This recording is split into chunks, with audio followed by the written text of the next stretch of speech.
ഇന്നത്തെ വീഡിയോയിൽ നമ്മൾ സംസാരിക്കാൻ പോകുന്നത് ശീഘ്രസ്ഖലനം, അതായത് പ്രിമച്വർ ഇജാക്കുലേഷൻ, അതുപോലെ തന്നെ ഇറക്ടൈൽ ഡിസ്ഫങ്ഷൻ, അതായത് ഉദ്ധാരണക്കുറവ് എന്നീ രണ്ട് കണ്ടീഷനുകളെ കുറിച്ചാണ്. സ്ട്രെസ്സ്, അതുപോലെ റിലേഷൻഷിപ്പിൻ്റെ ഇടയിൽ ഉണ്ടാകുന്ന പ്രശ്നങ്ങൾ, അതുപോലെ പുവർ കമ്മ്യൂണിക്കേഷൻ സ്കില്ലുകൾ, ഇതെല്ലാം ഈ ഉദ്ധാരണക്കുറവിന് കാരണമാവുന്നുണ്ട്.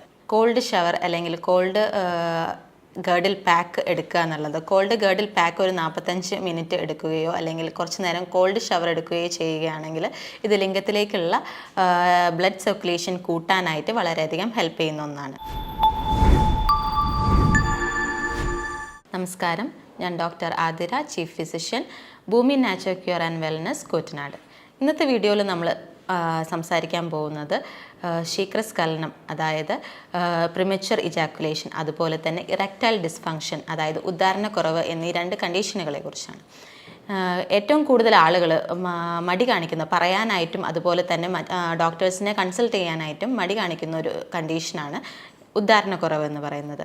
ഇത് എന്തുകൊണ്ടാണ് ഉണ്ടാവുന്നത്, അല്ലെങ്കിൽ ഇത് എങ്ങനെയൊക്കെ നമുക്ക് ഇതിനെ പരിഹരിക്കാൻ പറ്റും എന്നുള്ളതാണ് നമ്മൾ ഇന്നത്തെ വീഡിയോയിൽ പറയുന്നത്. ആദ്യം തന്നെ എന്തുകൊണ്ടാണ് ഇതുണ്ടാവുന്നതെന്ന് വെച്ച് കഴിഞ്ഞിട്ടുണ്ടെങ്കിൽ, നമ്മുടെ ലിംഗത്തിലേക്ക് ശരിയായ രീതിയിൽ ബ്ലഡ് സപ്ലൈ ഇല്ലാതിരിക്കുമ്പോൾ ഉണ്ടാവുന്ന ഒരു കണ്ടീഷനാണ് ഇറക്ടൈൽ ഡിസ്ഫങ്ഷൻ എന്ന് പറയുന്നത്. ഇത് രണ്ട് തരത്തിലുള്ള കാരണങ്ങൾ മൂലം ഉണ്ടാകാം. ഒന്ന് ഫിസിക്കലായിട്ടുള്ള കാരണങ്ങൾ മൂലം, അതുപോലെ തന്നെ അല്ലെങ്കിൽ സൈക്കോളജിക്കലായിട്ടുള്ള കാരണങ്ങൾ മൂലം ഉണ്ടാകാം. ഫിസിക്കലായിട്ട് കാരണങ്ങൾ എന്തൊക്കെയാണെന്ന് വെച്ച് കഴിഞ്ഞിട്ടുണ്ടെങ്കിൽ, ഹൈ ബ്ലഡ് പ്രഷർ, അതുപോലെ തന്നെ ഹൈ ബ്ലഡ് ഷുഗർ, അതുപോലെ ഹൈ ആയിട്ടുള്ള കൊളസ്ട്രോൾ, ഈ കണ്ടീഷൻസൊക്കെ ഈ ബ്ലഡ് സപ്ലൈ ബ്ലോക്ക് ചെയ്യാനായിട്ട് കാരണമാവുന്നുണ്ട്. അതുപോലെ തന്നെ പിന്നെ മറ്റ് കണ്ടീഷനുകൾ എന്ന് പറയുന്നത്, എന്തെങ്കിലും ഇഞ്ചുറീസ് ഉണ്ടായിട്ടുണ്ടെങ്കിൽ, പെൽവിക് ഏരിയയിലോ അല്ലെങ്കിൽ സ്പൈനൽ റീജിയനിലോ എന്തെങ്കിലും ഇഞ്ചുറീസ് ഉണ്ടായിട്ടുണ്ടെങ്കിൽ അതും ഈ പറഞ്ഞ ഇറക്ടൈൽ ഡിസ്ഫങ്ഷന് കാരണമാകുന്നുണ്ട്. ഇനി മറ്റ് ചില കാരണങ്ങളെന്ന് പറയുന്നത്, എന്തെങ്കിലും മെഡിക്കേഷൻസ് കഴിക്കുന്നവരാണെന്നുണ്ടെങ്കിൽ, ഈ ആൻറ്റി ഹിസ്റ്റമിൻസ്, ആൻറ്റി ഡിപ്രസൻസ് തുടങ്ങിയ മെഡിക്കേഷൻസ് കഴിക്കുന്നതും ഇത്തരത്തിലുള്ള ഉദ്ധാരണക്കുറവിന് കാരണമാകുന്നു. ഇതുപോലെ തന്നെ ഒബേസിറ്റി ഉള്ള ആൾക്കാരിലും ഉദ്ധാരണക്കുറവ് പൊതുവെ കണ്ടുവരുന്നുണ്ട്. ഇനി മറ്റ് ചില കാരണങ്ങൾ എന്ന് പറയുന്നത്, കൂടുതലായിട്ടും ഇനി പ്രോസ്റ്റേറ്റ് ക്യാൻസർ അല്ലെങ്കിൽ അതിനു വേണ്ടി ട്രീറ്റ്മെൻറ്റ് എടുത്തുകൊണ്ടിരിക്കുന്ന ആൾക്കാരിൽ ഉദ്ധാരണക്കുറവ് എന്നൊരു പ്രശ്നം കണ്ടുവരുന്നുണ്ട്. പിന്നെ കൂടുതലായിട്ട് ടൊബാക്കോ യൂസ് ചെയ്യുന്നവർ, അതായത് പുകയില ഉൽപ്പന്നങ്ങൾ ഉപയോഗിക്കുന്നവരിൽ ഇതിൽ അടങ്ങിയിട്ടുള്ള നിക്കോട്ടിൻ മൂലം ഈ ശരിയായ രീതിയിൽ രക്തം ലിംഗത്തിലേക്ക് എത്താതിരിക്കാൻ കാരണമാവുന്നുണ്ട്. ഇനി മറ്റ് കാരണങ്ങളെന്ന് പറയുന്നത്, അമിതമായ മദ്യപാനം, അതും ഇതുപോലെ തന്നെ ഇറക്ടൈൽ ഡിസ്ഫങ്ഷന് കാരണമാകുന്ന ഒന്നാണ്.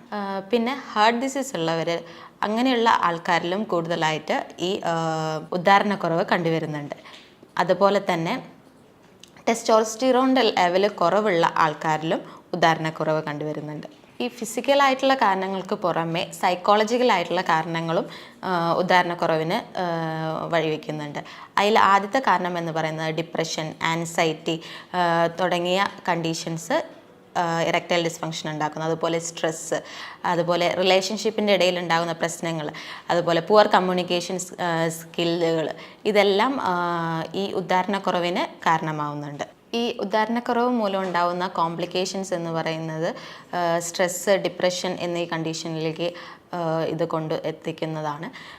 പിന്നെ മറ്റ് കാരണങ്ങളെന്ന് പറയുന്നത്, റിലേഷൻഷിപ്പ് പ്രോബ്ലംസ് ഉണ്ടാകാം, അല്ലെങ്കിൽ ഈ പാർട്ട്ണറിന് പ്രഗ്നൻ്റ് ആവാൻ പറ്റാതിരിക്കുക, ഇതെല്ലാം കോംപ്ലിക്കേഷൻസിൽ വരുന്നതാണ്.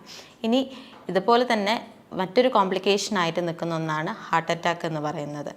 അതും ഇറക്ടൈൽ ഡിസ്ഫങ്ഷൻ ഉള്ള ആൾക്കാരിൽ, അതായത് അങ്ങനെയുള്ളവർക്ക് ചിലർക്ക് ഹാർട്ട് അറ്റാക്കിനുള്ള ചാൻസുകളും കാണുന്നുണ്ട് എന്ന് പറയപ്പെടുന്നു.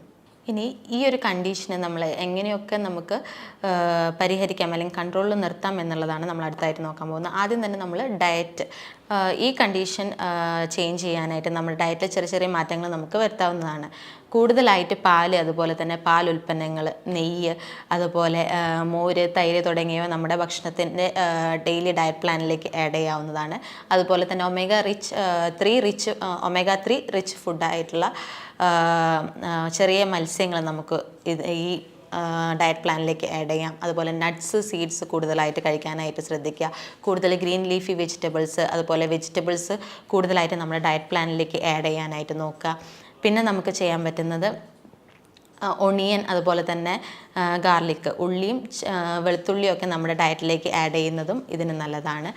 ഫ്രൂട്ട്സ് ആയിട്ടുള്ള അവക്കാഡോ, കിവി, അതുപോലെ ബെറീസ് നമുക്ക് ഡെയിലി ഡയറ്റിലേക്ക് ആഡ് ചെയ്യുന്നതും ഈ ഉദാഹരണക്കുറവിന് നമുക്ക് ഹെൽപ്പ് ചെയ്യുന്നതാണ്.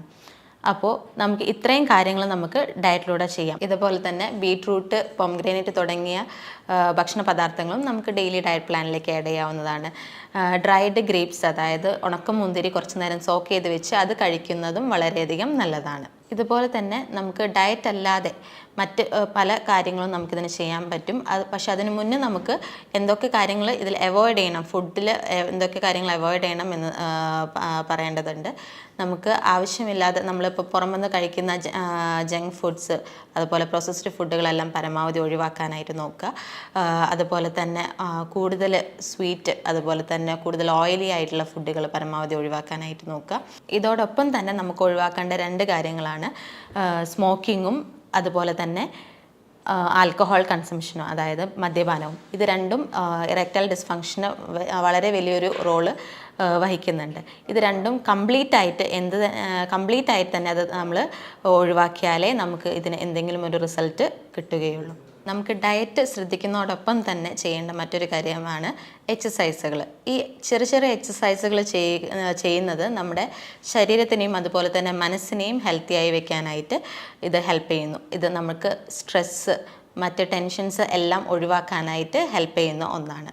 ഡയറ്റും അതുപോലെ തന്നെ എക്സസൈസിനും പുറമെ നമുക്ക് ചെയ്യാൻ പറ്റുന്ന മറ്റ് കാര്യമാണ് കോൾഡ് ഷവർ അല്ലെങ്കിൽ കോൾഡ് ഗേർഡിൽ പാക്ക് എടുക്കുക എന്നുള്ളത്. കോൾഡ് ഗേർഡിൽ പാക്ക് ഒരു 45 മിനിറ്റ് എടുക്കുകയോ അല്ലെങ്കിൽ കുറച്ച് നേരം കോൾഡ് ഷവർ എടുക്കുകയോ ചെയ്യുകയാണെങ്കിൽ ഇത് ലിംഗത്തിലേക്കുള്ള ബ്ലഡ് സർക്കുലേഷൻ കൂട്ടാനായിട്ട് വളരെയധികം ഹെൽപ്പ് ചെയ്യുന്ന ഒന്നാണ്. ഇനി ഇത്തരത്തിലുള്ള എന്തെങ്കിലും സിംറ്റംസോ പ്രശ്നങ്ങളോ ആരെങ്കിലും നേരിടുന്നുണ്ടെങ്കിൽ ഒരു മടിയും കൂടാതെ ഉടനെ തന്നെ അടുത്തുള്ള ഒരു എക്സ്പീരിയൻസ്ഡ് ഫിസിഷ്യനെ പോയി കാണുക. ഉടനെ തന്നെ അതിനുള്ള പ്രതിവിധികൾ സ്റ്റാർട്ട് ചെയ്യുകയാണ് വേണ്ടത്.